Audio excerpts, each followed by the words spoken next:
Firstly, from my experience and where I stay, where I live, especially rural women, they do have that negative mindset within them.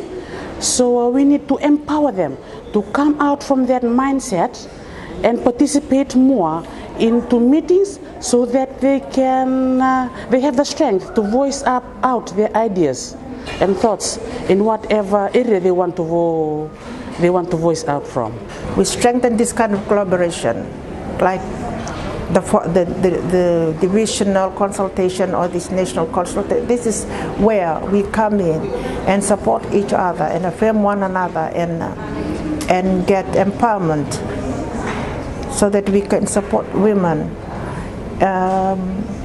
in their leadership role. Where rural women, I would say FemTALK Pacific is a very good example how it brings, mobilizes the women together in the district consultation and divisional consultation and national consultation.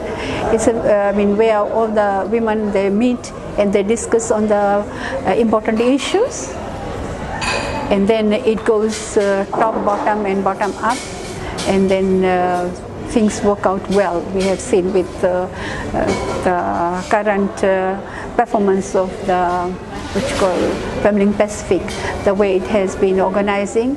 And I also want to say that after, I remember very well because we had been there in the first national consultation, weeks after the cyclone in Winston.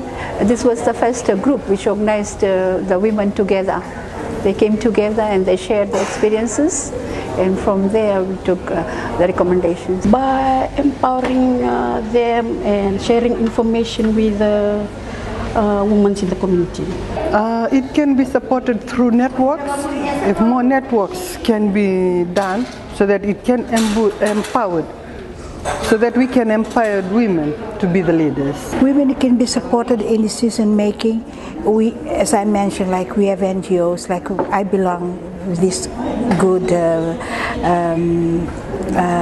NGO like FemTALK. Women can be supported if they belong to some NGOs like FemTALK or other, and then they will know what to do if you go on to some consultations like I belong.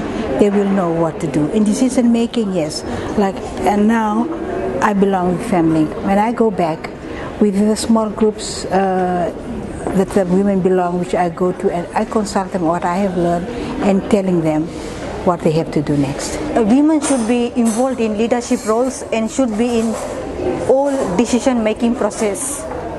Actually, if we can only be supported in decision-making if we having awareness, more awareness on us. We can be also having consultations like this to get empowered, and then we'll take it back to our community and make sure that our voice have been heard from there, and also we also have to participate more in the decision making, not only in the community but starts from home, our individual home, and then we can contribute in community and right up to divisional, then national level.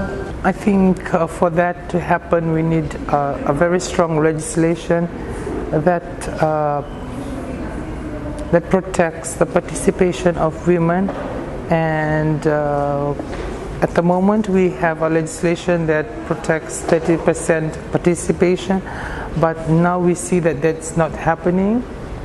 And then if that's not happening in urban areas, and it's leaving the rural women further away from development. So I think when we legislate participation and